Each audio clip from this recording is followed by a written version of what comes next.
Let's get it started. Ready? Ready. Okay. So, take a look at television, all of you. So, what do you see? Sleeping guy. So, what is it? What does it remind you of? Time to sleep. Oh, sleep. What else? So, what is it? What is a little bit unusual about this picture? He is sleep on the watch. He's sleeping on the Watch. hand, as a hand of the watch, right? So, okay. There is day and he is still sleepy. Asleep. Okay, I can help you a little bit. So, it's a little bit related to our previous session. Night. So, what kind of a sleep did we used to have in the past? I used to.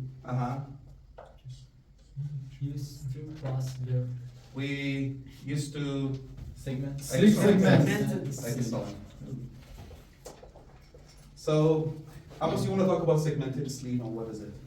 segmented sleep is a kind of way to sleep. Before people used to sleep segmented In a in segment. a segmented way. It means they try to part their sleeping. Mhm. And for example, they used to sleep 7 till 12 at night, Okay. and then they woke up Uh-huh. and they were awake till 3 a.m. and then Okay. 3 or 4 a.m. and after that they sleep Uh-huh. till 6 and 7. Then the period of that time, 12 till 3, they call it watch time. Excellent. So, perfect. So this was called watch time. Yes. So, Amos, what did they used to do during the watch time? Different kinds of things like in Persian, they usually they're busy with praying. Oh yes, they would They pray. would pray Okay. in the nights. They would also. Did they also visit the sacred? Six, Yes, they would visit the sick. Perfect. So we also talked about the research that the scientists have had so far about the benefits of segmented sleep. So today, anyhow, we are going to continue talking about sleep. As you can see, everybody here on this piece of paper, you can see today at the end of the class there are 2 things you're going to be able to do. So can you see them? No. So you're gonna see them. I can see it. Abbas, can you read it for the class? You should be able to understand and use new vocabularies related to sleep. Excellent. So what we're going to do today is that we're going to build up on our vocabulary again related to sleep. So we're going to learn more about sleeping. And number 2, Barsa. Discuss various aspects of sleep and sleeping habits. Excellent. And we are going to talk a lot about various aspects of sleeping, and we're also going to talk more about the sleeping habits. Please, everyone, open your books to page 58. yes, 58 it is. Okay, here. So, take a look at the title. It says, Fascinating Facts About Sleep. There are some facts about sleep. I'm pretty sure many of them you've never heard before. You've never heard many of them. Let's just go through the first one, and then I'm gonna give you some time. You can think a little bit about it, whether you have heard about it or not, and then I'll ask your ideas about it, okay? So the first one. Studies have shown that male students yawn longer and more often than female students. Right? Yeah. Think about it. What does the study show? That Male men students yawn more than female. Longer. I have seen you guys yawn all the time. Men are more relaxed. So I also teach female classes. Probably. They yawn like this. But you yawn with your mouth open, wide open, right? Oh. Okay. So, is this something new to you? Yeah. You didn't know I that? haven't heard it. How do they study them? Okay, that's all right. So what about the next one? Many people take a nap after lunch. The so-called post-lunch dip is because we naturally feel sleepy at 2 times of day, 2 a.m. and 2 p.m. So, okay, let's talk a little bit about this. Guys, what do you think it means, post-lunch dip? So you know the meaning of post? Post is something that refers to after or before? After. Perfect. So after lunch dip. So what do you think we're talking about? Dip. Like before? Uh-huh. Like food coma that you say? So how do you usually feel at 2 o'clock in the afternoon? Tired. Tired. So do you feel energetic or not? No. So you Just feel exhausted. tired and a little bit exhausted, right? So this is what in English we call it post-lunch dip, right? So I'm gonna give you 1 minute to think about this paragraph. So is it again something new to you guys? No.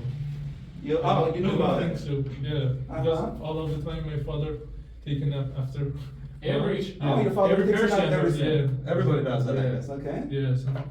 What for It's- how can I say? It's a habit, I think, for our family. Okay. Yeah. Mhm. So it runs with your family. Yes. So I think this is very common worldwide. This is not something which is limited only here in Iran, right? Yeah. Okay then. What is the next one? And people who snore can make a noise as loud as 100 decibels, equivalent to a jackhammer. Take a look at a jackhammer. So you probably have seen that on the streets when the construction workers are working trying to dig the ground, right? Yeah. So you see how loud and noisy they are? Have you seen them? Yes. So, and what is the fascinating fact here? It says that they can be, Equivalent. yeah, that they can be, Equivalent as a jackhammer. you're right, they can be as loud as them.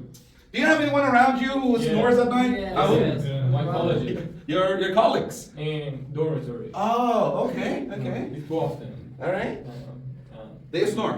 yeah. So Very high. bad habit. So you can call them like jackhammers. Not Jack. Jack. Jack. Okay. Great. So that was new to me too, to be honest. And the next one, covering yourself with heavy blankets can help you relax and get a better night's sleep. The pressure on the body produces serotonin, a chemical that helps with sleep, mood, and digestion. Right?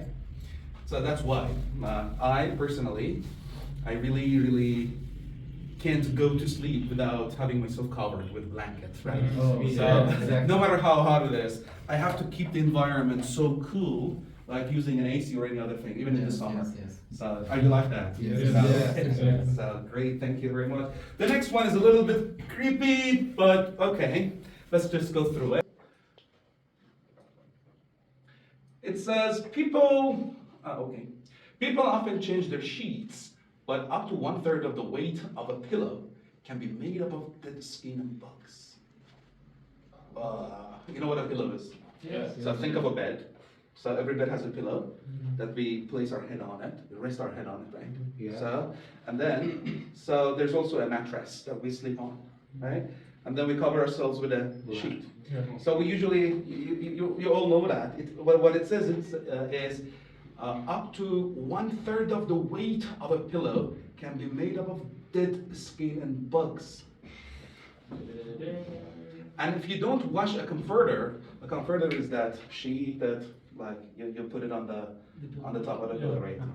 At least every 6 months, it can contain up to 20,000 live dust mites. You can see the picture of dust mites, huh? Yes. In order for you guys to have a better picture of the dust mites, okay, here is a dust mite if you want to see.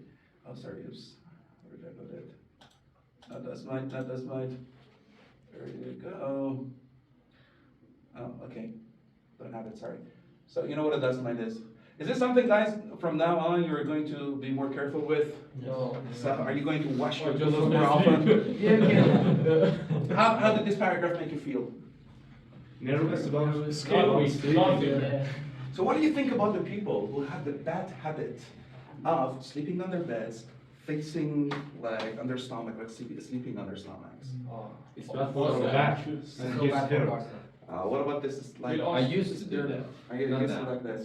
Yeah. It contains of 20,000 live dust mites. That was much. They're gonna be like creeping through your ear, Yeah. but they might go through like, I don't know, your Mustache. mustache. Okay, What are they? okay then. Guys, take a look at this one. Scientists have produced flies that have insomnia. Okay.